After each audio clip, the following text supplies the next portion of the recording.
입니다. 이것은 하나님의 말씀입니다. 우리가 드로아에서 배로 떠나 사모드라게로 직행하여 이튿날 네아폴리로 가고 거기서 빌립보에 이르니 이는 마게도냐 지방의 첫 성이요 또 로마의 식민지라. 이 성에서 수일을 유하다가 안식일에 우리가 기도할 곳이 있을까 하여 문 밖 강가에 나가 거기에 앉아서 모인 여자들에게 말하는데, 두아디라시에 있는 자색 옷감 장사로서 하나님을 섬기는 루디아라 하는 한 여자가 말을 듣고 있을 때 주께서 그 마음을 열어 바울의 말을 따르게 하신지라. 그와 그 집이 다 세례를 받고 우리에게 청하여 이르되, 만일 나를 주 믿는 자로 알거든 내 집에 들어와 유하라 하고 강권하여 머물게 하니라. 아멘. 오늘은 합작과 동참이라고 하는 제목으로 하나님의 말씀을 함께 나누겠습니다. 오늘의 본문은 사도 바울이 루디아라고 하는 여인을 전도하는 이야기입니다. 여러분, 전도라는 말을 들으면 어떤 느낌이 드시나요?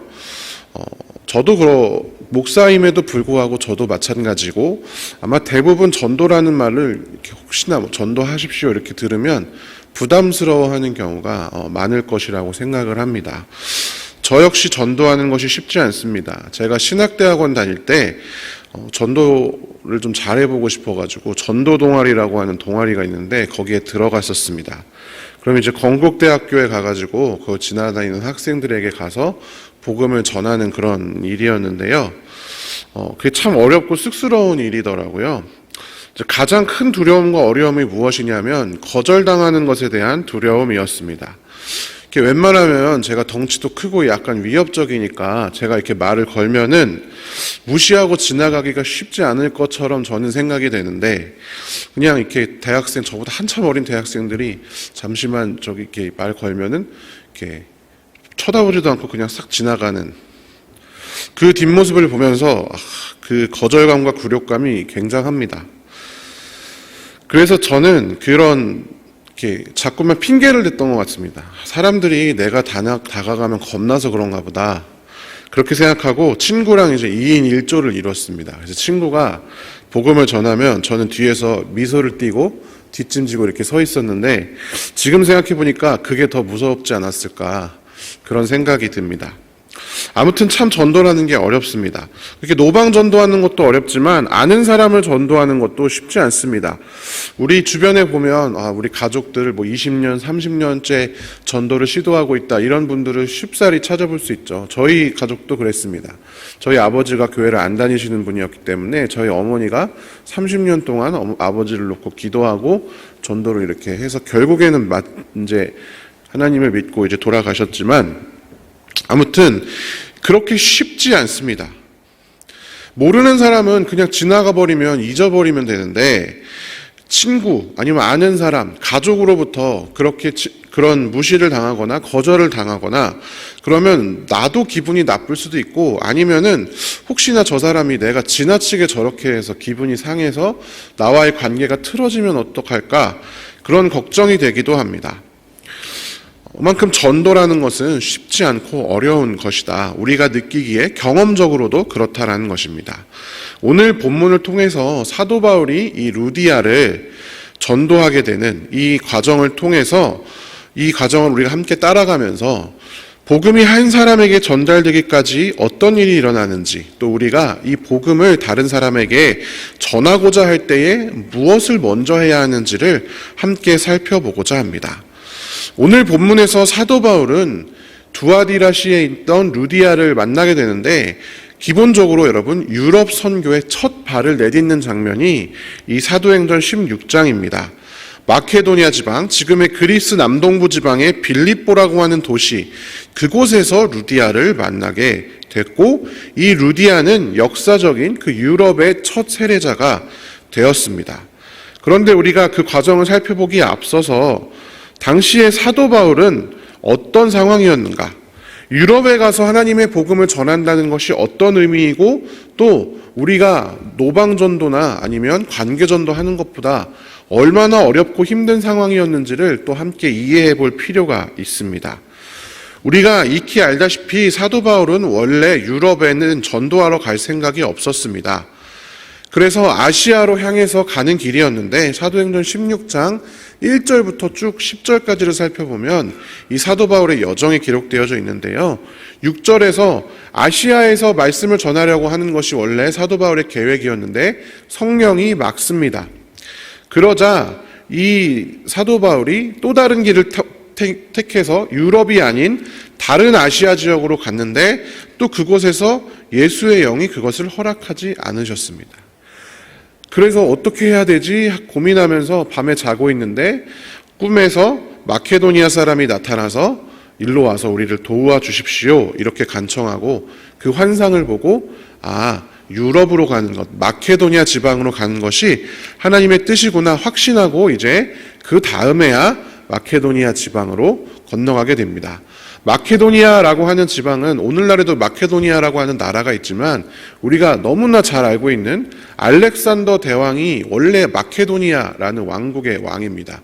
그러니까 헬레니즘 문화의 가장 총본산, 중심지, 그러니까 유럽의 그리스 지역의 중심지였다 이렇게 이해를 하시면 될 것 같습니다.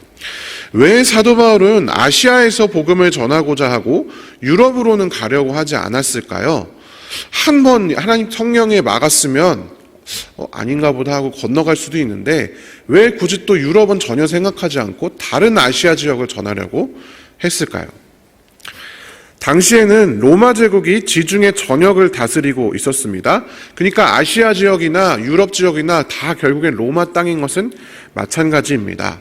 그래도 여러분 아시아 지역은 원래 우리가 구약 성경에 보면 바알도 나오고 여러 다른 신들이 나오지만 기본적으로 일신교입니다. 그러니까 어느 민족은 바알을 믿고 어느 민족은 아세라를 믿고 어느 민족은 하나님을 믿고 이런 거지 그 일신교적인 사상이 그 아시아의 지역에서는 익숙했다라는 것입니다. 근데 우리가 잘 알듯이 그리스 로마 신화는 어떻습니까? 이 사람의 형상을 한 수많은 신들이 있잖아요. 신이 그곳에서 막 싸움도 하고 사랑도 하고 배신도 하고 별의별 일을 다 인간과 거의 다르지 않은 일들을 하잖아요. 그러니까 그곳은 그게 익숙한 것입니다. 그러니까 하나님을 전해도 그 신들 중에 그냥 하나로 생각하지 진짜 신, 이 가짜 신을 대체할 진짜 신이라고 생각하지 않는다라는 것입니다. 그러니까 그곳에서 복음을 전한다라는 것이 쉽지 않아 보이는 것이 분명하죠. 그리고 아시아 지역은 유대인들이 꽤 많이 살고 있었습니다. 각 지역마다 하나님을 믿는 유대인 공동체가 있었고 유대인들은 다 흩어져서 상업에 종사하는 경우가 많았기 때문에 아시아 지역은 그나마 원래 그 본산지인 이스라엘과 가까우니까 유대인들이 많이 살았는데 유럽 지방만 가도 문화도 다르고 다 다르니까 유대인들이 그렇게 많이 살고 있지는 않았습니다. 그러니까 그곳에서 또 복음을 전하는 게 아시아 지역에서 전하는 것보다는 훨씬 어려운 것이죠. 그리고 사도 바울은 그 이전의 전도 여행을 통해서 이미 그곳에 아시아 지역에 복음 전하러 가면 도움을 얻을 수 있는 여러 곳들, 여러 사람들, 여러 관계들을 만들어 두었을 것입니다. 자신이 세운 교회나 기도처들과 공동체들을 방문해 볼 수 있었습니다.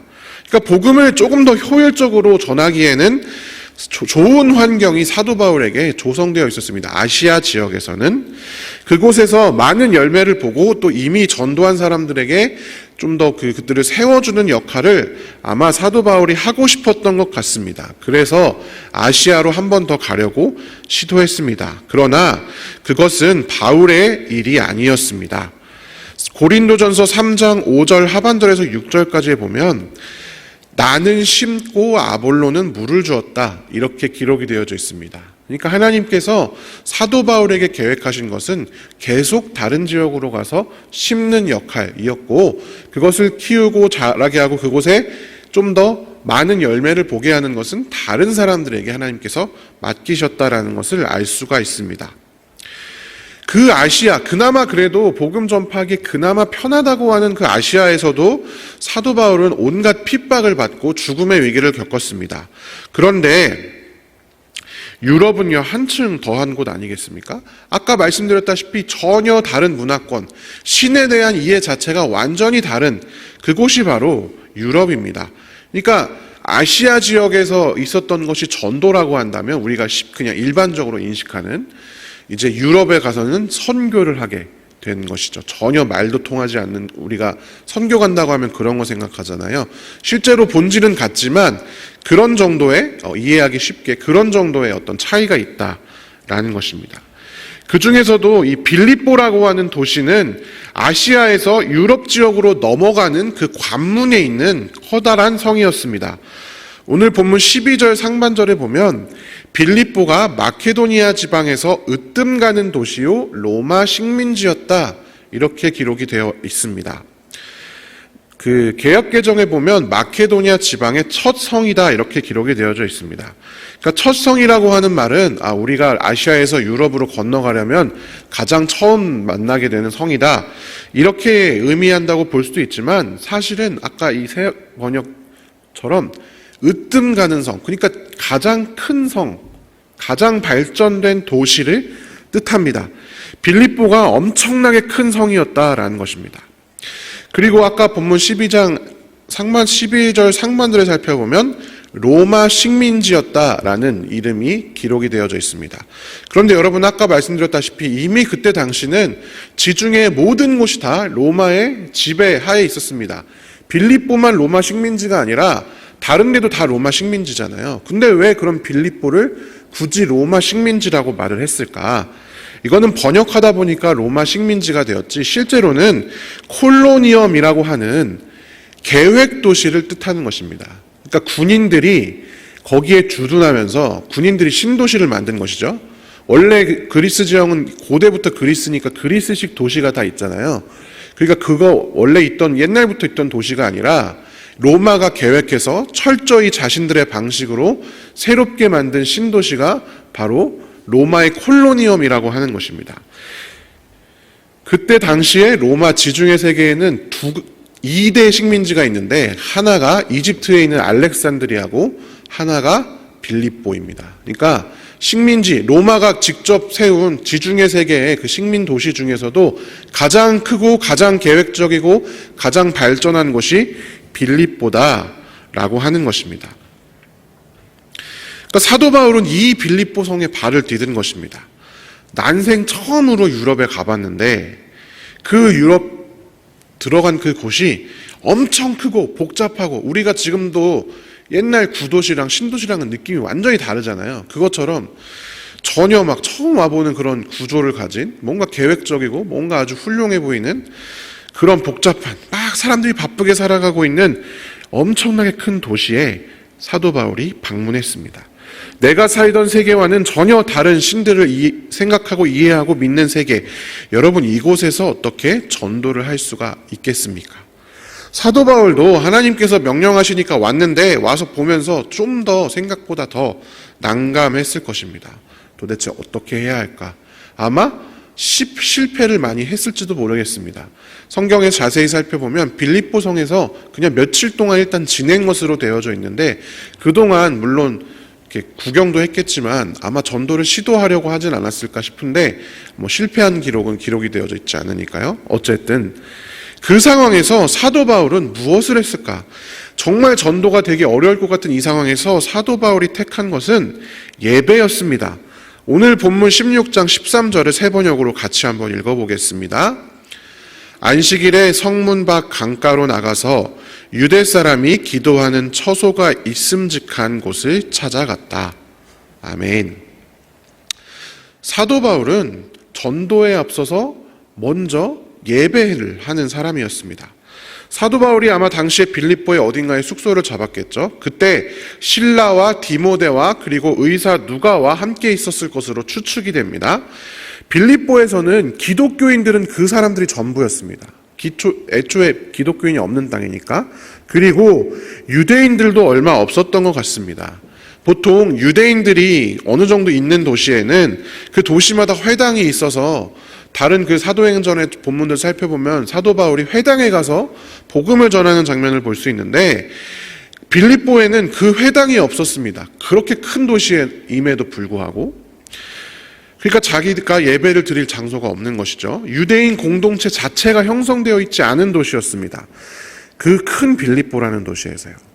그래서 그들은 그나마 혹시 몇 명 있을지 모르는 여행자, 아니면 혹시 뭐 한두 명 있는 거주자가 있을까, 안식일에 기도하는 사람이 있을까, 그들과 함께 또 기도도 하고 예배도 하고 싶어서 강가로 나가서 그런 사람들이 있나 살펴보았던 것입니다. 사도 바울은 전도하는 것에 앞서서 하나님께 예배하는 사람이었습니다. 두렵고 복잡한 상황 가운데에서도 하나님께 예배하는 일을 멈추지 않았습니다. 왜냐하면 전도라는 것, 복음 전파라고 하는 것이 자신의 어떤 성공을 위한 것이 아니라 하나님을 위한 일이기 때문입니다. 당시 어땠습니까? 이미 사도 바울은 많은 열매를 얻은 뒤였습니다. 복음 전파를 하면 할수록 기독교인들 사이에서 바울의 명성이나 명예가 높아졌을지도 모르겠습니다. 하지만 사도 바울은 그것을 얻기 위해서 전도라는 그 사실 하나, 사람을 교회에 데려오고 복음을 전하는 그 사실에만 함몰되어 있지 않고 어디서든 하나님을 기억하고 예배하고 기도하고 그곳을 찾아서 먼저 예배했습니다. 여기에서뿐만이 아니라 사도 바울이 가는 모든 곳마다 아마 사도 바울은 그리했을 것입니다. 그것이 사도 바울이 가장 먼저 했던 일입니다. 그리고 그때에 그렇게 예배하는 사람들, 예배하는 그 사도 바울을 통해서 하나님께서 역사하십니다. 사도행전 16장 13절 하반절부터 14절 상반절까지를 같이 한번 읽어보겠습니다. 우리는 거기에 앉아서 모여든 여자들에게 말하였다. 그들 가운데 루디아라는 여자가 있었는데 그는 자색 옷감 장수로서 두아디라 출신이요 하나님을 공경하는 사람이었다. 아멘. 예배하려고 문 밖 강가에 나갔는데 그곳에 유대인들을 만난 게 아니라 그곳에 어떤 여성들이 앉아 모여들어 있었습니다. 그 여자들을 만나게 된 것이죠. 아마 강가의 여성들은 무엇을 하고 있었냐? 단체로 염색 작업을 하고 있었던 것으로 생각이 됩니다. 왜냐하면 이 자색 옷감 장사라고 하는 루디아를 거기서 만났기 때문입니다. 당시에는 염색 기술이 뛰어나지 않았기 때문에 염색을 하려면 물이 굉장히 많이 필요했고, 그러니까 자연스럽게 강가에 있을 수밖에 없었죠. 당시에는 수도가 그렇게 막 많지 않았으니까요. 그래서 강가에서 염색을 해야만 했습니다. 예전에 제가 좋아하던 TV 프로그램에서 그 인도의 인더스 강가에서 빨래하는 장면이 그 옛날 방식으로 빨래하는 장면이 나온 적이 있거든요. 거기 가면 그 강가에 돌처럼 해놓고 거기서 그 손으로 막 5시간 동안 계속 빨래하는 장면이 나오는데 그거랑 거의 비슷합니다. 그러니까 그 물이 있어야 거기서 염색 작업을 할 수 있으니까. 그러니까 그곳에서 염색하는 사람들 틈에서 이 루디아랑 만나게 되는 것이죠. 그런데 이 루디아는 하나님을 공경하는 사람이었다라고 기록이 되어 있습니다. 개역개정에 보면 하나님을 섬기는 이라고 표현되어 있습니다. 그런데 그것이 루디아가 하나님을 믿는 사람이었다라는 뜻이 아닙니다. 하나님을 공경하는 사람이라고 하는 표현은 어떤 표현이냐면 하나님이라는 분을 어디선가 듣긴 들었어요. 그러니까 예를 들어서 빌립보는 큰 도시니까 기독교인들이 여행을 하거나 아니면 유대교인들이 여행을 하지 않았겠습니까? 그때 유대교인들을 통해서 혹은 기독교인들을 통해서 하나님이라는 분이 계시다라는 것에 대해서 들었고 호감을 가지게 된 것이죠. 그분을 한번 섬겨볼까? 왜냐하면 아까 말씀드렸다시피 그리스 로마 지역은 여러 신들이 있잖아요. 그 중에서 내가 그냥 좀 더 가까운 신 한 명 정해서 섬기는 거거든요. 그러니까 하나님에 대해서 한번 좀 하나님이라는 이 신에 대해서 듣긴 들은 거죠. 그래서 관심은 있었는데 하나님을 믿고 하나님에 대해서 온전히 아는 상태는 아니었다라는 것입니다. 그런데 그 하나님에 대해서 자세히 설명해주고 그 하나님, 특별히 하나님께서 이 땅에 보내신 예수에 대해서 알려주는 사람은 없었는데 바울을 만나게 된 것이죠. 강가에 나와서 예배하려던 바울을 강가에서 염색하던 루디아가 만나게 된 것입니다. 그리고 그때에 하나님께서 루디아의 마음을 여셨습니다. 사도행전 16장 14절 하반절을 같이 한번 읽어보겠습니다. 주님께서 그 여자의 마음을 여셨으므로 그는 바울의 말을 귀담아 들었다. 아멘. 하나님께서 루디아의 마음을 그때 친히 열어주셨다. 이렇게 기록이 된 것입니다. 우리가 기억해야 할 것은 전도할 때, 복음을 전할 때 마음을 여는 것은 내 역할이 아니다라는 것입니다. 철저히 하나님의 은혜에 의존한 것입니다. 그렇기 때문에 우리가 열심히 전도하고 노력했음에도 불구하고 거절당하거나 실패할 것에 대한 두려움이 있을 필요가 없습니다. 왜냐하면 애초에 우리는 할 수 없는 일이기 때문에 그냥 하면 100이면 100 실패합니다. 하나님께서 마음을 열어주셔야 그 마음이 열리는 것이 복음 전하는 것입니다. 그럼 우리의 역할은 무엇이냐? 먼저 하나님께 온전히 예배하는 그런 삶, 하나님께 기도하는 것을 통해서 하나님께서 그들의 마음을 열어주셔서 함께 우리가 예배할 수 있도록, 기도하는 삶을 살 수 있도록 우리가 그 역할들을 감당하는 것입니다. 전도는요, 바로 그것입니다. 하나님과 내가 같이 하는 것입니다. 예배자의 삶을 사는 나, 기도의 삶을 사는 나, 하나님의 자녀답게 살아가는 그 삶의 과정들을 통해서 만나게 되는 그 사람들, 그들에게 기회가 될 때 복음을 전하는 것이고, 그때 그 마음을 열어주시는 것이 하나님입니다. 즉 전도는 나랑 하나님이 같이 하는 것이다 라는 것이죠. 그래서 제가 서두에서 제목을 합작이라고 말씀드린 것입니다. 이제 다시 사도 바울의 차례입니다. 사도행전 16장 15절을 같이 한번 읽어보겠습니다. 그 여자가 집안 식구와 함께 세례를 받고 나서 나를 주님의 신도로 여기시면 우리 집에 오셔서 묵으십시오 하고 간청하였다. 그리고 우리를 강권해서 자기 집으로 데리고 갔다. 아멘. 세례를 받았으니까 이제 복음 전파가 끝났다. 근데 끝나지 않았습니다. 루디아는 세례를 받은 후에 자신의 집에 머물 것을 강권하였습니다. 강권이라고 하는 말은 말 그대로 강하게 권유하다. 그러니까 본인의 의사와는 좀 다르게 나는 싫은데 이렇게 너무 이렇게 하는 그런 거를 여러분 의미합니다. 사도 바울에게는 난감한 일이 아닐 수 없습니다. 기본적으로 사도 바울의 계획과는 틀어지는 일입니다. 왜냐? 사도 바울은 빌립보에 있었잖아요. 근데 이 루디아는 어디에 사는 사람이었죠? 두아디라에 사는 사람이었습니다. 그러니까 다른 도시로 이동해야 되는 겁니다. 바울이 유럽에 방문하면서 그냥 가진 않고 보통 어디를 가봐야겠다. 가장 큰 도시를 간 것도 그런 이유가 있을 텐데 자신의 계획과는 다른 상황을 감당해야 하는 것입니다. 그러나 사도 바울은 자신의 사역도 중요하지만 지금 막 하나님을 만난 사람을 위해서 자신의 계획이 틀어지는 쪽을 택했습니다. 여러분, 우리가 전도할 때도 비슷한 상황이 벌어지는 경우가 있습니다. 막 전도할 때는 간도 빼놓을 것처럼 막 데리고 왔는데 데리고 오면 교회에서 내가 막 해야 되는 일들이 있으니까 그 사람을 챙길 수가 없어요. 나는 이 사람도 만나야 되고 저 사람이랑 얘기도 해야 되고 뭐 성가대도 해야 되고 요즘엔 코로나라서 안 하지만 찬양팀도 해야 되고 저도 청년 시절에 전도를 잘 못했는데 그 이유가 교회에서 방송실을 하고 있었기 때문에 방송실 하면 방송실에 있어야 되니까 친구를 데리고 올 수가 없었던 거죠. 그런 일들이 있습니다. 심지어 그런 경우도 있습니다. 한두 달 데리고 왔는데 이제 좀 알아서 적응 좀 하지. 왜 이렇게 내 교회 활동하는데 짐처럼 자꾸 졸졸 따라다니고 귀찮게 해. 이런 생각을 할 때도 있다라는 것이죠. 그런데 오늘 본문을 통해서 알 수 있는 것은 새로운 그 복음을 막 전달받은 사람은 그분의 마음에 신앙이 어느 정도 굳세게 설 때까지 우리가 철저히 섬겨주어야 합니다. 귀찮고 힘들고 어려워도 섬겨야 합니다.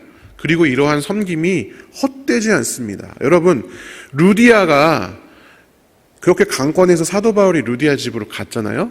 루디아로부터 빌립보 교회가 생겨납니다. 루디아가 빌립보 교회, 그 루디아의 집에서 머물던 그 시간들을 통해서 빌립보 교회가 생겨나고 그 교회가 유럽의 최초로 생겨난 교회가 되는 것입니다. 그리고 이 사도 바울이 작은 섬김을 통해 그 세워진 그 빌립보 교회를 향해서 쓴 편지가 빌립보서잖아요. 기쁨의 서신으로 우리에게까지 전달되는 것입니다.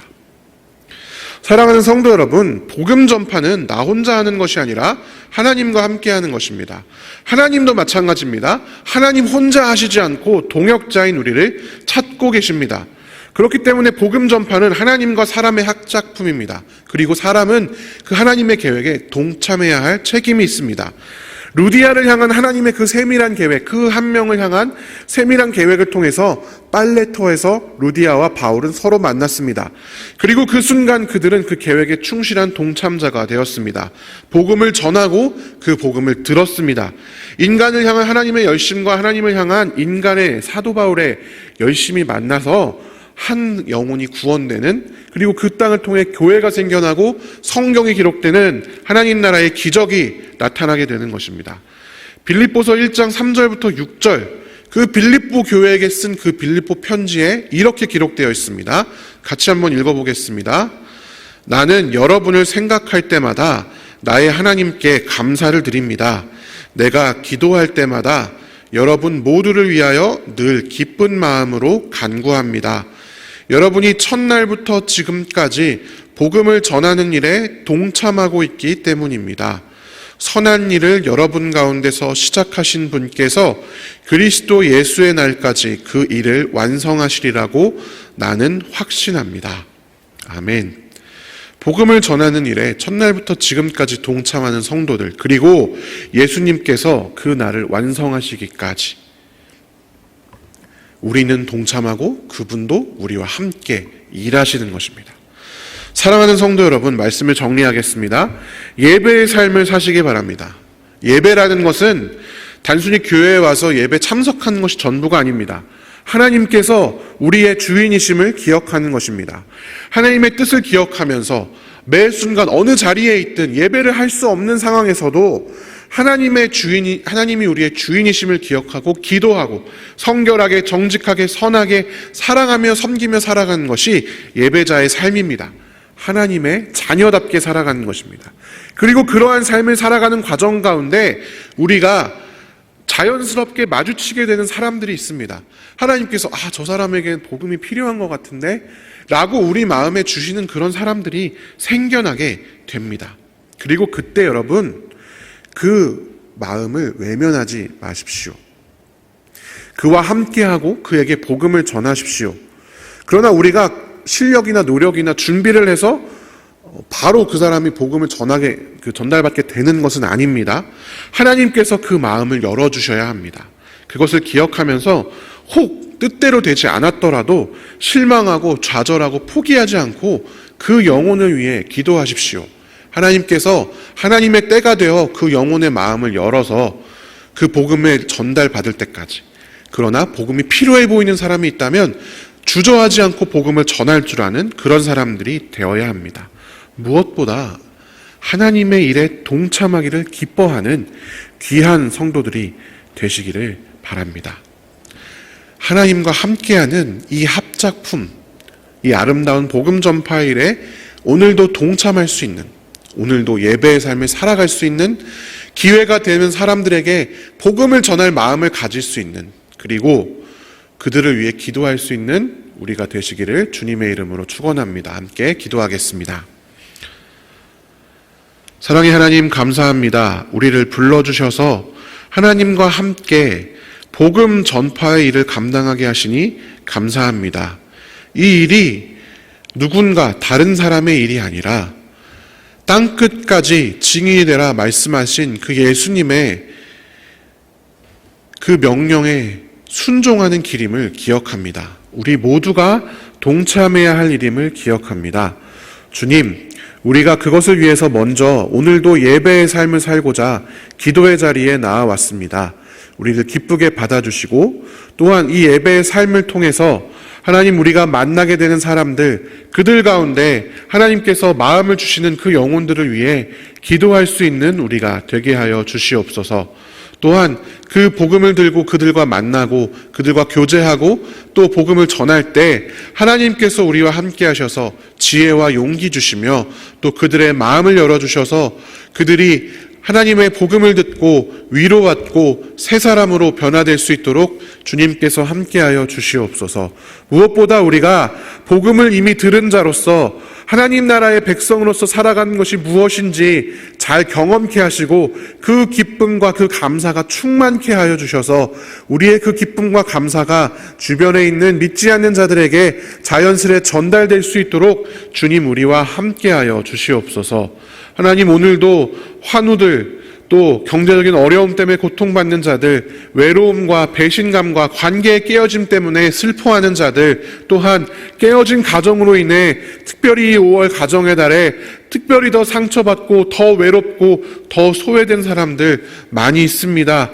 주님께서 그들을 긍휼히 여겨주시고 또한 우리가 그들을 위하여 기도할 때 하나님 오늘 하루 그들이 새 희망을 가지고 살아갈 수 있도록 힘을 허락하여 주시옵소서. 오늘 우리의 모든 기도들 주님께서 기쁘게 연락하여 주시고 우리 삶 가운데 하나님의 뜻대로 이루어 주시옵소서. 감사드리며 살아계신 예수님의 이름으로 기도합니다. 아멘. 우리 주여 믿습니다. 3번 부르짖고 기도하겠습니다.